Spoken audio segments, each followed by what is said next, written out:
नमस्ते, आप देख रहे हैं M selection point YouTube channel, जहां पर आपको करवाई जाती है सरकारी भर्ती परीक्षाओं की तैयारी। आज के क्लास में अपन नेशनल करंट अफेयर जुलाई 2025 को पढ़ेंगे। 11 जुलाई 2025 को मनाया गया था विश्व जनसंख्या दिवस। जनसंख्या दिवस को ऐसे याद रख सकते हो, ठीक है। एक एक करके बढ़ती है जनसंख्या, तो एक एक यानी 11 है ना, और जनसंख्या से याद हो जाएगी, जनसंख्या दिवस मनाया जाता है। ज्ञान भारतम मिशन, इसकी घोषणा की गई थी 27 जुलाई 2025 को, प्रधानमंत्री नरेंद्र मोदी ने की थी। तो इसलिए की है क्योंकि प्राचीन जो पांडुलिपियां हैं उसका डिजिटलीकरण करना था, इसलिए डिस्ट्रिक्ट से अपन याद रख सकते हैं आसानी से। भारत की जो पांडुलिपियां हैं उनमें ज्ञान बहुत है ना, तो उनका डिजिटलीकरण होना चाहिए, यानी पूरे विश्व स्तर पर फैलनी चाहिए, है ना। तो इस तरह से डिजिटलीकरण यानी कि एक प्रकार से इंटरनेट से जोड़ना, ठीक है। जुलाई 2025 में भारत के मराठाओं के किले जो हैं उनको यूनेस्को की विश्व धरोहर सूची के अंदर जोड़ा गया है। तो ये पूछा जाए कि अभी भारत के अंदर जुलाई 2025 में किन को यूनेस्को की विश्व धरोहर सूची के अंदर शामिल किया गया है, तो जो मराठाओं के किले हैं उनको विश्व धरोहर सूची के अंदर शामिल किया गया है। प्रधानमंत्री जो नरेंद्र मोदी हैं उन्होंने प्रधानमंत्री इंदिरा गांधी को पीछे छोड़ते हुए 25 जुलाई 2025 को भारत के दूसरे सबसे लंबे कार्यकाल वाले प्रधानमंत्री बन गए हैं। पूर्वोत्तर क्षेत्र है उसके अंदर जिला SDG ये सूचकांक जारी किया जाता है, और ये अभी 2023-24 का जारी किया गया था, जो कि दूसरा संस्करण था। इसको जारी किया गया था, इस संस्करण को 7 जुलाई 2025 को। मिजोरम का जो हनाथयाल जिला है वो शीर्ष स्थान पर है, किसके अंदर 8 पूर्वोत्तर राज्यों की 121 जिलों में। भारत का दूसरा सबसे लंबा केबल पुल सिंगडोर ब्रिज कहाँ पर है, इसका उद्घाटन कहाँ किया गया था, तो कर्नाटक के अंदर किया गया था। दूसरा था, तो पहला कौन सा है, तो ये याद रखना, फर्स्ट जो है ये गुजरात के अंदर द्वारका पुल है। कौन सा ब्रिज है, तो सिंगडूर ब्रिज है, ठीक है। इसका उद्घाटन किया था 14 जुलाई 2025 को। पहला तो गुजरात वाला है, ये अपन को याद रखना है, द्वारका पुल है ना। और भारत का जो दूसरा सबसे लंबा केबल पुल सिंगडूर ब्रिज है, जो कि कर्नाटक के अंदर है।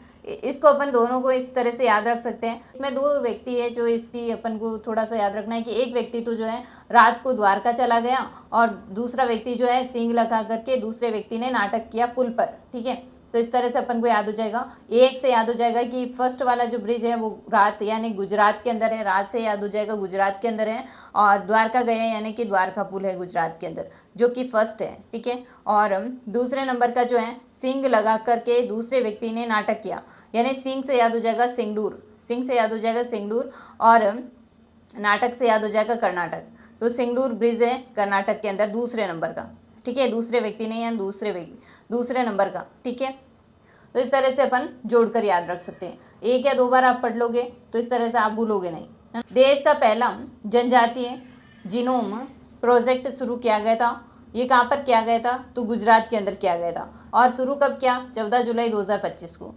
ये जो जीनोम प्रोजेक्ट है जिसका उद्देश्य आदिवासी समूह के बीच आनुवंशिक स्वास्थ्य और जोखिमों को समझना और उनका एक डाटाबेस तैयार करना है। जीन से अपन को याद रखना आनुवंशिकता, तो इस तरह से अपन याद रख सकते हैं कि जो आदिवासी समूह हैं उनके बीच में आनुवंशिक स्वास्थ्य और जोखिमों को समझना और उनका एक डाटाबेस तैयार करने से संबंधित है जीनोम प्रोजेक्ट। क्रुज भारत मिशन की, ठीक है, 30 सितंबर 2024 को इसकी शुरुआत हो गई थी, परंतु इसका समर्थन करने वाला राज्य याद रखना है, पहला कौन सा बना है, गुजरात बना है। भारत क्रूज मिशन जो है इसका उद्देश्य है भारत को विश्व स्तरीय क्रूज पर्यटन केंद्र बनाना और वर्ष 2029 तक समुद्री क्रूज पर्यटन को 10 गुना बढ़ाना है। त्रिभुवन सहकारी यूनिवर्सिटी जो है ये देश का पहला सहकारी विश्वविद्यालय है, जिसकी आधारशिला रखी गई थी 5 जुलाई 2025 को गुजरात के अंदर आणंद में, ठीक है। और केंद्रीय गृह एवं सहकारिता मंत्री अमित शाह ने इसकी आधारशिला रखी थी। देश का पहला AI+ कैंपस जो है ये कहाँ पर स्थापित किया जाएगा, तो बिट्स पिलानी आंध्र प्रदेश के अंदर ये स्थापित करेगा।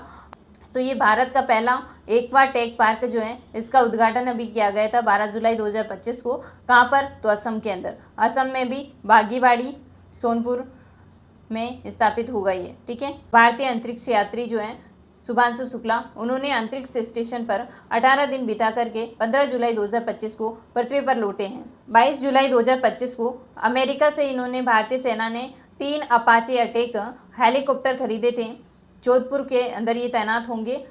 तो ये याद रखना अपन को कहाँ पर तैनात होंगे, जोधपुर के अंदर।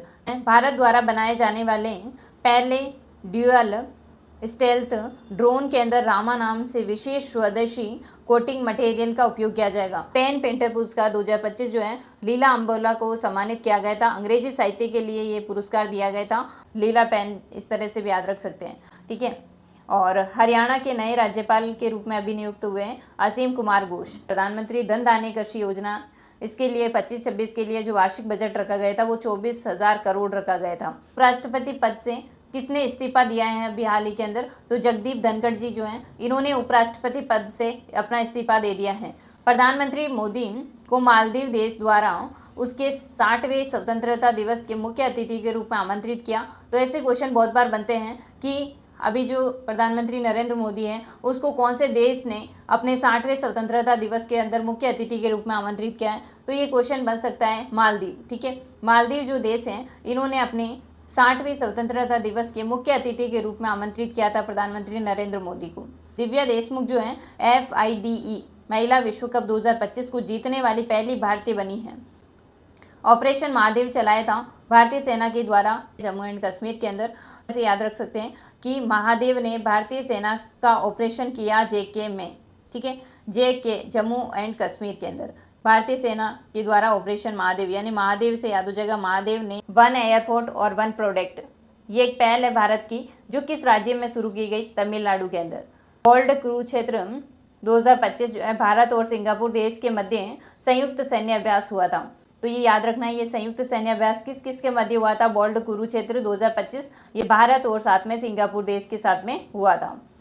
केंद्रीय मंत्रिमंडल ने राष्ट्रीय खेल नीति 2025 को मंजूरी प्रदान कर दी गई है। राष्ट्रीय खेल नीति 2025 जो है ये राष्ट्रीय खेल नीति 2001 का स्थान लेगी। जून ग्लोबल यूनिकॉर्न इंडेक्स 2025 जो जारी की गई थी जिसके अंदर भारत का स्थान अपन को याद रखना है 3रा स्थान था, ठीक है। तो एशियाई पैरा तीरंदाजी चैंपियनशिप 2025 जो है इसका आयोजन 2 से लेकर के 7 जुलाई 2025 को हुआ था और भारत ने इसमें 9 पदक जीते हैं। थैंक यू, मिलते हैं नेक्स्ट क्लास में, तब तक के लिए जय हिंद जय भारत।